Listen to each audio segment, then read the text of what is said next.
We was camped out on the plains at the head of the Cimarron, when along come a stranger and stopped to argue some. He looked so very foolish, we begins to look around. We thought he was a greenhorn who'd just escaped from town.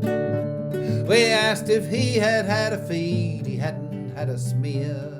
So he opened up the chuck box and forks him out a share. He took a cup of coffee, some biscuits and some beans, and then begins to talk about foreign kings and queens, and all about the Spanish War and the fighting on the seas, with pistols big as muley steers and rifles big as trees, and about old Paul Jones, that fighting son of a gun.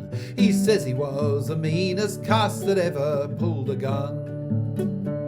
Such an educated fella, his thoughts just came in herds, and every sentence that he spoke had 10 jaw-breaking words. He just kept right on talking, boys, till he makes us all damn sick. We begins to look around just how to play a trick. He said that he had lost his job upon the Santa Fe. He was going across the plains to strike the old FD. He didn't say how come it, some trouble with the boss. Asked if he could borrow a nice fat saddle horse. This tickled all the boys to death, they laughed right up their sleeves. Said, we'll loan you a saddle horse, fresh and fat as you please.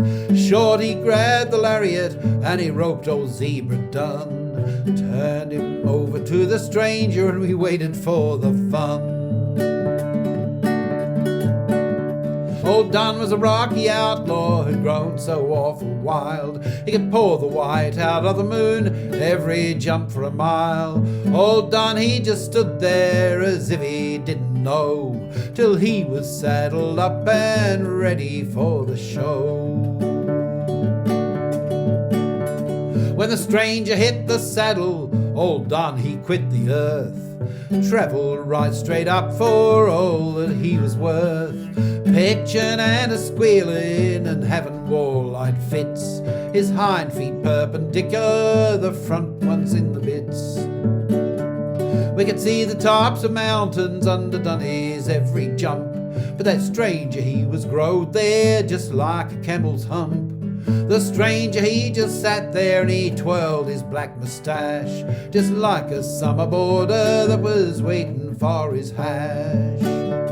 He thumped him in the shoulders and he spurred him when he whirled, to show them flunky punchers he's the top wolf of the world. When the stranger had dismounted once more upon the ground, we knowed he was a thoroughbred and not no boy from town. The boss, who'd been a-standing around a-watching of the show, walks up to the stranger and says, you need not go.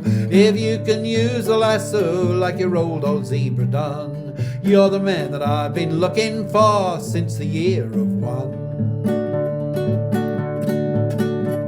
Well, he could throw the lasso and he didn't do it slow, catch them hind feet 9 out of 10 for any kind of dough. And when the herd stampeded, he was always on the spot and set them critters milling like the boiling of a pot.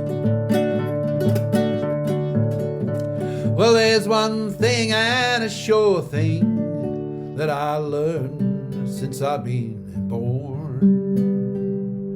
Every educated fella ain't a damn greenhorn.